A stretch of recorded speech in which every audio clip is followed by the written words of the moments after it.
aujourd'hui, Bezrat Hashem Yitbarach, on va conclure le chapitre de la Marloquette et de la paix, au niveau de la Chot. D'accord? Alors, on me dit ici, première halakha, ceux maintenant qui étudient la Torah, qui s'occupent de la guerre de la Torah, ils font la guerre pour comprendre la Torah, pour appliquer la Torah, etc. Aussi, ils font plaisir au Créateur. D'accord? Qui s'affairent à la Torah, qui font tout pour que la Torah soit respectée, pour la respecter, pour la faire respecter, etc. Et bien qu'il soit permis même de contredire les paroles de son maître, c'est des fois de ne pas être d'accord, mais grave, c'est écrit comme ça, et c'est écrit autrement, pourquoi vous dites ça? D'accord? Bien que c'est permis, que le makam est de toutes les manières, il faut faire très attention au capote qu'on doit à son rave. Que nos maîtres, les chachamim, se sont émerveillés, entre guillemets, pas émerveillés, ont montré, ont mis l'accent sur comment c'est quelque chose de bas et sur, sur comment c'est quelque chose de bas, ouais, de pas bien. Les Gnuto, ça, vraiment, ils ont dénigré ce comportement-là. Ou Beoncho, et sur la punition de celui maintenant qui fait une guerre avec son rave, qui fait une querelle avec son rave. Ou Begnut Amitraem, Maria Harabo, ou après celui, d'accord, pareil, ils ont dénigré aussi celui qui vient maintenant s'opposer et qui vient remettre en question son rave. Ok? Bien sûr, du mode à mettre les caltères, et c'est interdit d'étudier la Torah pour les caltères, pour pouvoir accuser, pour attaquer, c'est-à-dire d'étudier la Torah, que le fait que ma Torah, maintenant que je connais, ça devient un bâton pour frapper les autres, pour pouvoir dire, pour pouvoir faire du mal, de mettre, ils ont dit de me béni. Non, pour la dame, c'est mieux pour l'homme, si c'est en est ainsi, c'est mieux pour l'homme qu'il ne soit pas créé. On n'a pas le droit de faire de la tzanout, de la moquerie quand Dieu présente avec les paroles des sages, et donc de faire des blagues, etc. Un homme il doit faire très attention au kavod qu'il doit à son maître et à son père. Même s'il voit maintenant que cette personne, à son maître ou son père, se trompe, il ne pourra lui parler uniquement qu'en question. Est-ce que vraiment c'est écrit de cette manière que dans la Torah il faut le faire? Et tu ne contrediras pas ses paroles. Et tu ne t'opposeras pas, tu ne diras pas, mais non, c'est n'importe quoi, etc. Amrou, Chachamim, ils ont dit de mettre devant béni,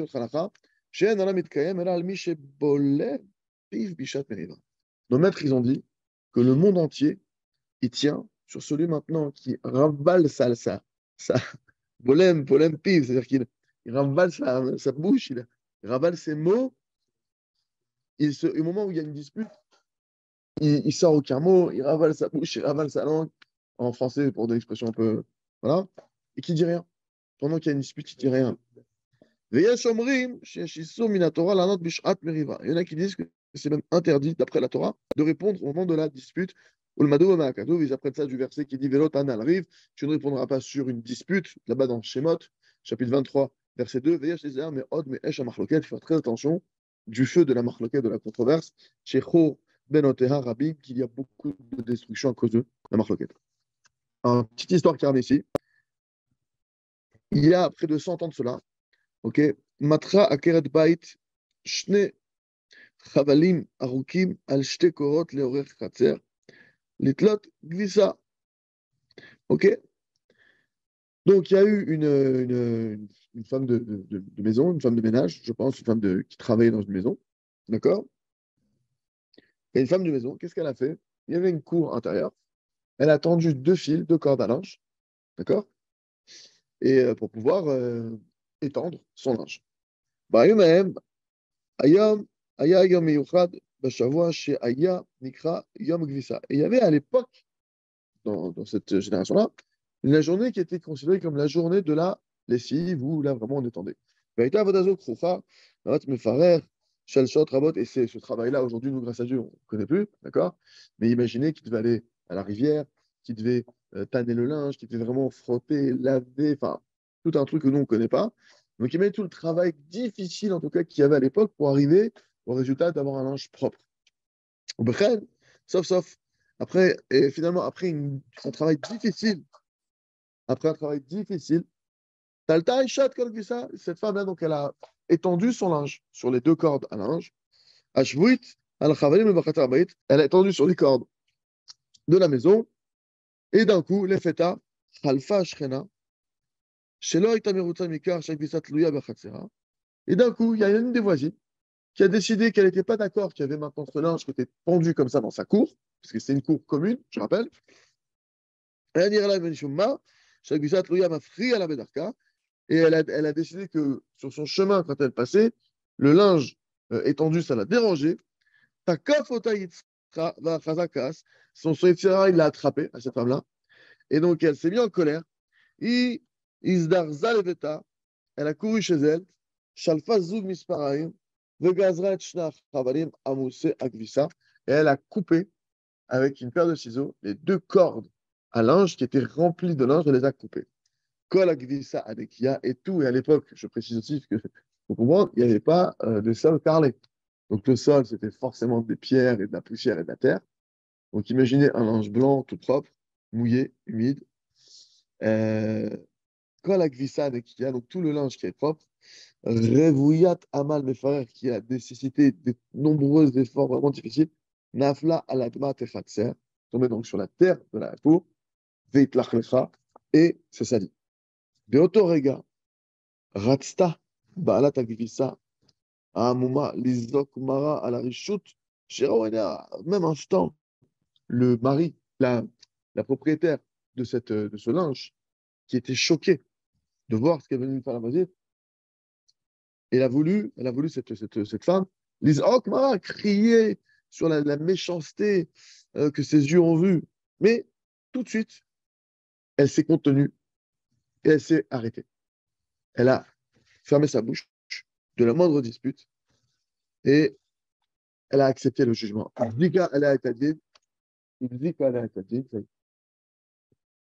il dit qu'elle a été dit, et elle a accepté le jugement d'Hachem. Elle dit, c'est Hachem qui fait ça. Ok? Il a sfat kol akvisa. Elle a réuni tout le linge. Et elle a relavé le linge une deuxième fois. Et elle est partie avec son linge le voisinage d'à côté. L'itlot sham et glissa pour pouvoir étendre là-bas son linge. Ba'erev, ka'asher ba'alam bet midrash. La nuit, quand son mari il est revenu bet midrash, Ratzta le s'appelait Ba'ala et Asher Era. Elle a voulu raconter à son mari ce qui s'était passé. Pour pouvoir enlever ce souci qu'il y avait dans son cœur. Ah, Gam Kaet, Gabra Latzma. Mais même cet instant-là qui s'est passé, elle s'est contrôlée, elle a fermé sa bouche. Vélo Cipra, elle a rien raconté à son mari. Franchement, chapeau. Euh, bravo. Les fêtas,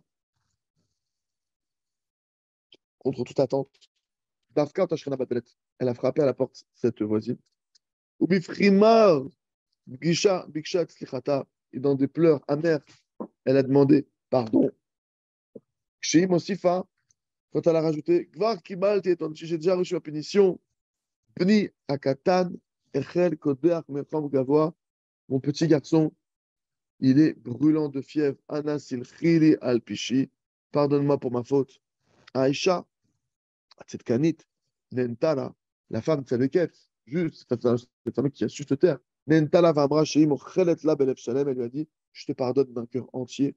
Ve'af, et même, je souhaite une réfléchir les mains à ton fils qui est malade. Cette femme-là, cette tzadeket, Shaita Chashuchat Banim, Arbesh, avec cette femme-là, dont on parle, qui était cette femme tzadeket, qui s'est bien comportée, n'arrivait pas à avoir d'enfants pendant de nombreuses années. Zarta Bisrar mitzvah, elle a mérité par le mérite de cette mitzvah, où elle s'est tue, les paquets de la Shana Abba Ben Tzadik Vegan, la la même année, cette femme-là, elle a mérité d'enfanter un enfant. Et c'est qui cet enfant? Allo Rabbi Yosef Shalom Eliashiv. Elle est tombée enceinte du Rav Eliashiv Zatzal, qui était Gdol Ador.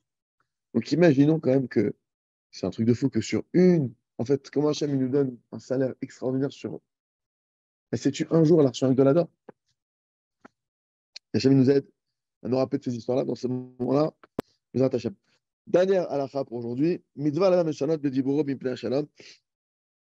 Il y a une mitzvah pour l'homme de l'eshanot bediburo, de changer ses paroles pour le shalom. Je précise bien le lashon qui est dit, parce qu'il y a un truc qui est mal compris. Les gens pensent qu'on peut mentir pour le shalom. C'est interdit de mentir, c'est dans les 10 commandements. À aucun moment on a le droit de mentir. Par contre, les shanot, plutôt que de dire est-ce que tu as été là-bas et de dire bah, j'étais en ami. Par exemple, tu vois, tu passes sur autre chose. Tu dis pas que tu n'as pas été. Tu dis pas non, j'ai pas été alors que tu as été. C'est un mensonge, c'est un sourd. Par contre, j'ai dit, non, pourquoi tu me parles de ça? Moi, je dois aller voir ma mère là tout de suite, je dois partir. Tu trouves une manière, en tout cas, de nourrir le poisson, et j'ai un expert, je crois, à ma gauche. L'idéal, l'un des vrais, l'amour, Chamis, Zichron, Vacha, nos maîtres, ils ont dit de mort béni, Kol Harodef et Shalom, Men Tfilato Choser Vekam, tout celui qui poursuit la paix, sa prière ne reviendra pas vide.